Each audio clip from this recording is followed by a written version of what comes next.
We are meeting and talking at a moment where there is a lot of focus here in Europe on the decision by the US to impose export controls on anthropic models. And Europe is feeling the impact of that. And it's a reminder of the questions around sovereignty, particularly around AI. And you are pushing hard on this. What is your message to Brussels? What is it that Europe needs to do to ensure that it is not vulnerable to those kind of supply chain risks?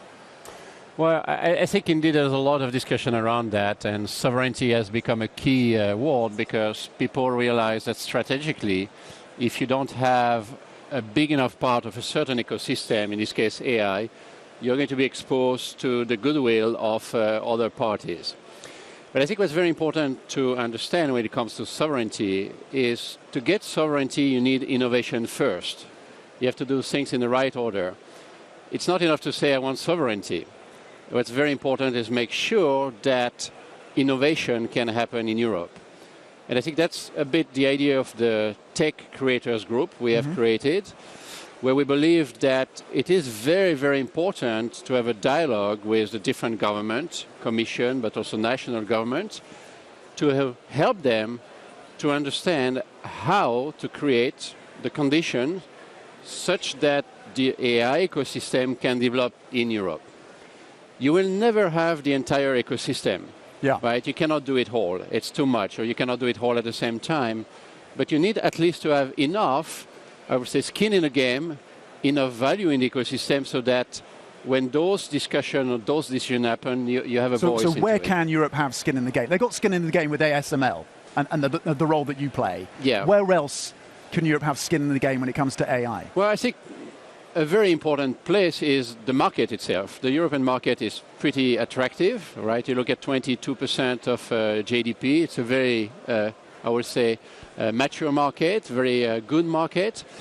So this means we are we are buying a lot of stuff. And that's, to start with, a strength for Europe. And I think that's the reason why Europe was created. Now, if you look at the other part between maybe ASML and that, we have a lot of holes. And sometimes we discuss a lot semiconductor manufacturing. Yes, there is a gap there, but most probably not the right place to start because semiconductor manufacturing is only needed if you have people to buy a semiconductor. Today, if we had a 2-nanometer fab in Europe, most probably most of the wafers will go to the US. So since we have a strong market, we have to start by looking at that and focus on what we call the market demand product and have strong industrial projects around AI application, around maybe AI product, then maybe our chip design, and then chip manufacturing. But you have to look at the entire sequence and look at it in the right order. How would you score Europe right now on a score of 1 to 10 in this AI race? Well, I think I've said that before. I think that if we compare how we do on the entire ecosystem versus the US and China, I think today the US is a clear winner. I mean, they are looking at champion across the entire AI semi-ecosystem. I think the one place they were missing a bit out was manufacturing, and I think they have been extremely aggressive in bringing some key company to manufacture in the US. They can do that because they buy chips. 80% of the advanced chips manufactured worldwide is bought by the United States. So I think the US is doing very, very well. China has been investing also across the entire ecosystem. I think most probably they do very well on the application side, a bit less on what's before that, but I think they are driving the use of AI most probably more aggressively than any other country. And again, when you look at Europe, a lot of holes. So I would say, most probably quite behind what's happening elsewhere today. So that gap is obviously there. How interventionist should European governments be? The US taking a 10% stake in Intel, is that a playbook that we should copy? Well, I think two things, maybe. So the first thing, we need to have a dialogue between the industry and government. The role of government is to really develop instruments, regulation, or lack of regulation in some cases, to make the industry champion life a lot easier. I want to ask you about the IPOs that come through, SpaceX notably, and possibly OpenAI and Anthropic coming up into the future. Are we underestimating the CapEx spend that could come about as a result of that capital raising and what it means for the demand for your lithography machines? Well, if you look at worldwide, the demand for AI infrastructure is still enormous. And the demand for edge AI, edge compute, start to come up. So the demand is continuing to go up. I think a lot of us are convinced that we're going to be looking at a supply-limited market for AI, for semiconductor, for quite a few years, because the build-up of the infrastructure is huge. And I think some of the IPO you mentioned are just pointing to the opportunity that AI is representing. Are we early in this still? Where are we in that I think we're still early because even a year ago, the AI company were already very vocal about the need for this architecture, the need to build up capacity. My industry, the semi-industry, was still a bit hesitant to move. And the move really happened basically at the end of last year and very quickly.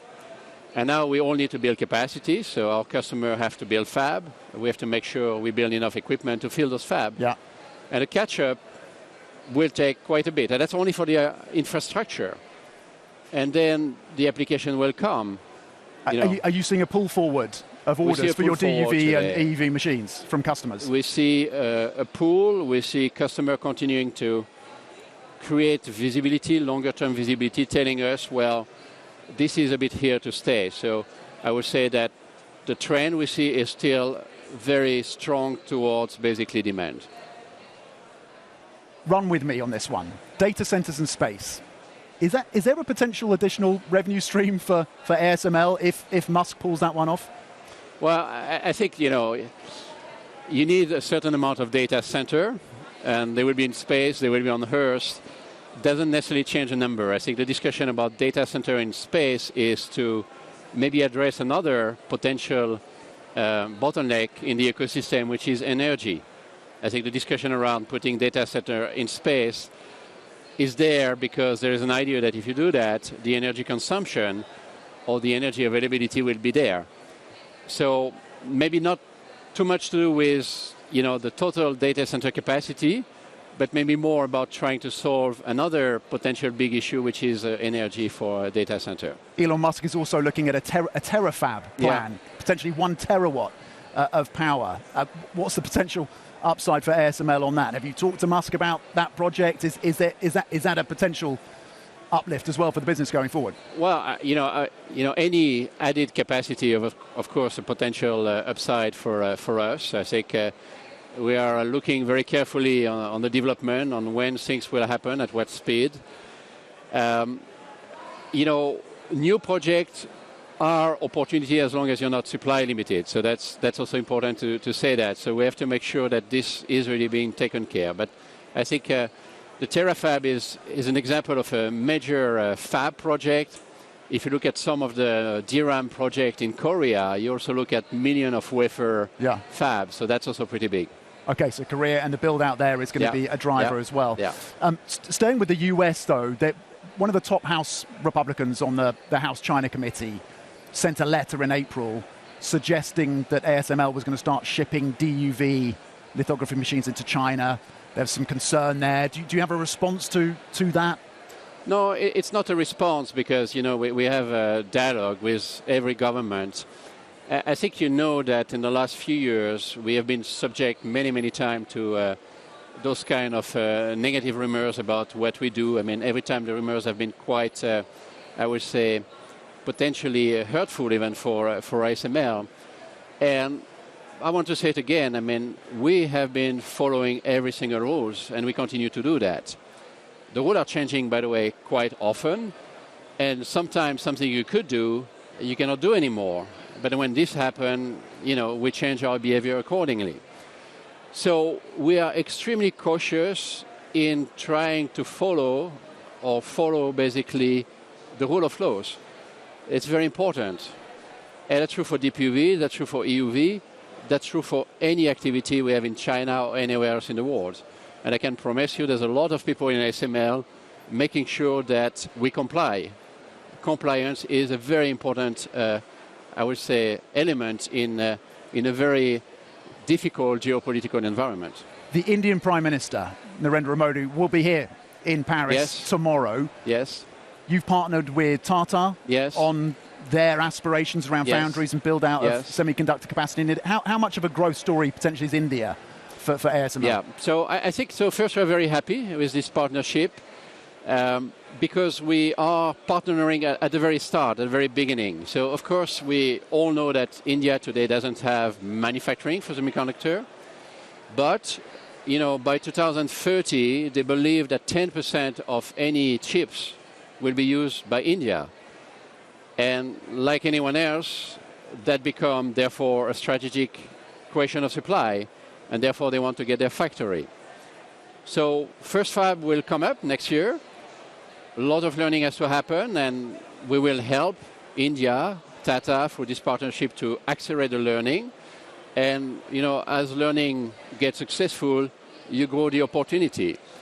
So we are very happy to start now because we look at that as a growing opportunity for not the next 2 years, but for the next 5 and then 10 years in India. And we're very happy that we are there from the start.